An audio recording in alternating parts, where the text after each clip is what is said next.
విద్యార్థుల్ని అది రూపొందించింది.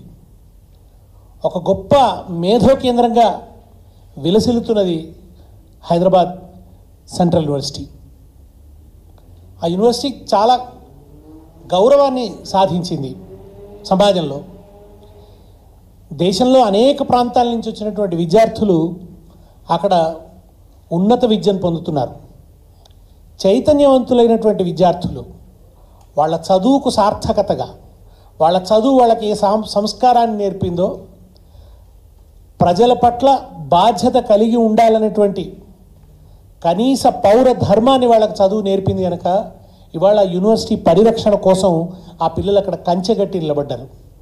అది వాళ్ళ కంటగింపుగా మారింది ఈ ప్రభుత్వానికి. ఇవాళ ఈ ప్రభుత్వాన్ని ఏలుతున్నది భూముల దందాలోంచి వచ్చినటువంటి ఒక నాయకుడు. భూమి అంటే అతనికి ఓ దందా, భూమి అంటే అతనికి ఓ వ్యాపారం. భూమిని అమ్ముకోవడం తప్ప భూమికి ఉన్న మరొక విలువ కానీ, భూమి పట్ల అనుబంధం కానీ ఆయనకు తెలియదు. భూమిని ఒక సరుకుగా చూసే సంస్కృతి ఉన్నటువంటి నాయకుడు ఆయన. ఇవాళ ఆయనకు లంకె బిందెలు కనబడుతున్నాయి సెంట్రల్ యూనివర్సిటీ భూములలో.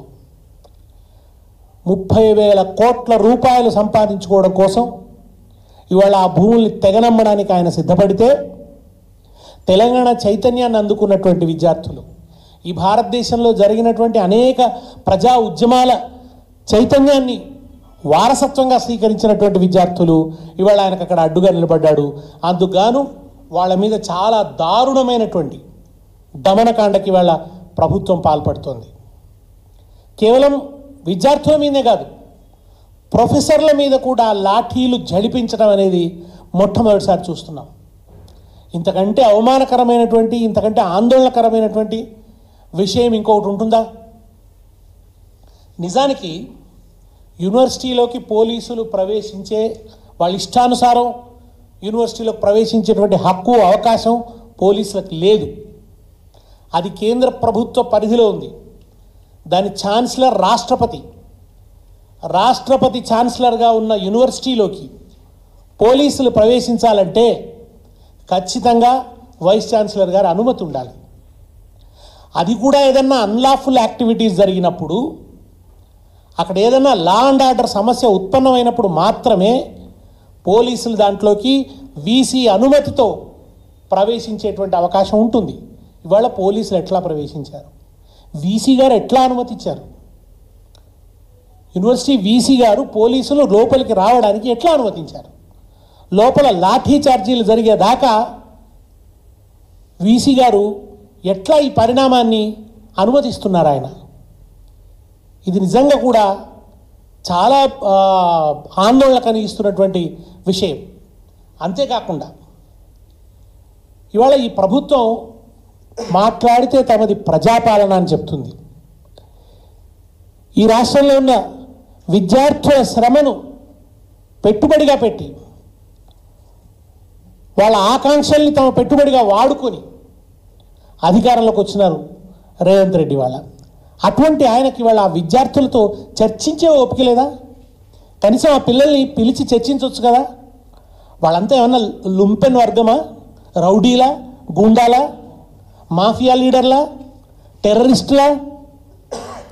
చక్కగా చదువుకుంటున్నటువంటి పిల్లలు ఎంత చక్కగా మాట్లాడుతున్నారు. ఆ పిల్లలందరూ కూడా చాలా చట్టబద్ధంగా మాట్లాడుతున్నారు, న్యాయబద్ధంగా మాట్లాడుతున్నారు, ధర్మబద్ధంగా మాట్లాడుతున్నారు. ఆ పిల్లలు సృజనాత్మకంగా మాట్లాడుతున్నారు. ఆ పిల్లలు సమాజం పట్ల బోలెడంత పట్టింపుతో మాట్లాడుతున్నారు ఆ ప్రజలు. అటువంటి ఒక కొత్త యువతరాన్ని చూస్తే ఇవాళ సంతోషం కలుగుతున్నది. కానీ వాళ్ళని చూస్తే కంపర పుడుతున్నది ఈ ప్రభుత్వానికి. ఇవాళ ఏం మాట్లాడుతున్నారు? పొంగులేటి శ్రీనివాసరెడ్డి గారు పెయిడ్ బ్యాచ్ అట, ఆ విద్యార్థులు పెయిడ్ బ్యాచ్ అట. అయ్యా, నిన్నటిదాకా మీ చుట్టూ కూడా విద్యార్థులు తిరిగారు కదా, మీరు అధికారంలోకి రావడం కోసం వాళ్ళని వినియోగించుకున్నారు కదా, అప్పుడు మీ చుట్టూ తిరిగిన వాళ్ళంతా పెయిడ్ బ్యాచేనా? ఆ విద్యార్థులను అట్లా అనడానికి మీకు నోరెట్లా వచ్చింది? వాళ్ళేమీ పూర్తిగా అందరూ తెలంగాణ రాష్ట్రానికి చెందిన పిల్లలే కాదు, ఈ దేశంలో వివిధ రాష్ట్రాల నుంచి వచ్చి అక్కడ చదువుకుంటున్న పిల్లలు ఉన్నారు. వాళ్ళు ఈ దేశ ప్రజాస్వామిక సంస్కారాన్ని పుణికిపుచ్చుకున్నటువంటి పిల్లలు కనుక వాళ్ళు మిమ్మల్ని ప్రశ్నిస్తున్నారు. అన్ని భాషల్లో ప్రశ్నిస్తున్నారు. మీకు వినబడుతుందో లేదో, వాళ్ళు మిమ్మల్ని హిందీలో ప్రశ్నిస్తున్నారు, ఇంగ్లీష్లో ప్రశ్నిస్తున్నారు, తెలుగులో ప్రశ్నిస్తున్నారు. వాళ్ళ ప్రశ్న మీకు ఇవాళ మింగుడుపడడం లేదు. మేము ప్రజాస్వామ్య పరిపాలన అందిస్తాం, మా 7వ గ్యారంటీ ప్రజాస్వామ్య పునరుద్ధరణ, నిరంకుశత్వం అనేది ఉండదు, భావ ప్రకటన స్వేచ్ఛ ఉంటుంది అని చాలా పెద్ద పెద్ద మాటలు మాట్లాడినారు కదా. ఆ ప్రగల్భాలన్నీ ఇప్పుడు ఎక్కడ పోయినాయి? మాట్లాడితే రాజ్యాంగబద్ధత అని రాహుల్ గాంధీ గారు కూడా మాట్లాడుతుంటారు. మరి ఇప్పుడు వారెక్కడున్నారో? రోహిత్ వేముల ఆత్మహత్య సందర్భంలో రాహుల్ గాంధీ గారు సెంట్రల్ యూనివర్సిటీకి వస్తే ఆయనకు ఎస్కార్ట్ ఇచ్చి పంపించింది బీఆర్ఎస్ ప్రభుత్వం. ఎస్కార్ట్ ఇచ్చి యూనివర్సిటీకి పంపించింది. నిజంగా ఆయన 2 సార్లు ఆ యూనివర్సిటీకి వచ్చి రోహిత్ వేముల కోసం నిలబడితే రాహుల్ గాంధీ మీద గౌరవం పెరిగింది. ఆ రోజు మీకు మీ ప్రభుత్వం లేదు రాష్ట్రంలో, మీరు ఆ యూనివర్సిటీలో ప్రవేశించాలంటే మీకు కొంత అవరోధం ఉంది. కానీ ఆ రోజు మీకు బీఆర్ఎస్ ప్రభుత్వం సహకరించి మీకు ఎస్కార్ట్ ఇచ్చి మిమ్మల్ని యూనివర్సిటీ దాకా తీసుకుపోయింది. ఇవాళ మీ ప్రభుత్వమే ఉంది ఇక్కడ, మీరు యూనివర్సిటీకి రావచ్చు.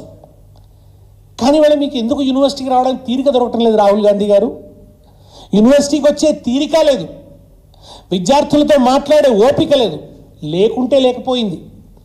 కనీసం మీ ముఖ్యమంత్రికి ఒక ఫోన్ చేసి ఎందుకయ్యా పిల్లల్ని కొడుతున్నావు, అన్యాయంగా వాళ్ళ రక్తం కళ్ళ చూస్తున్నావు, ఎందుకు ప్రొఫెసర్లను కొట్టడం ఏమిటి అసలు అని ఒక్క మాట మాట్లాడలేకపోతున్నారు రాహుల్ గాంధీ గారు.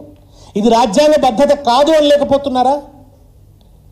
భూముల్ని అమ్ముకోవడం కోసం తెలంగాణ బిడ్డల విద్యార్థుల వీపుల్ని చిట్ల కొట్టడం రాజ్యాంగ బద్ధత కాదు అని రాహుల్ గాంధీ గారు ఎందుకు చెప్పలేకపోతున్నారు? నిన్న వనమయూరాల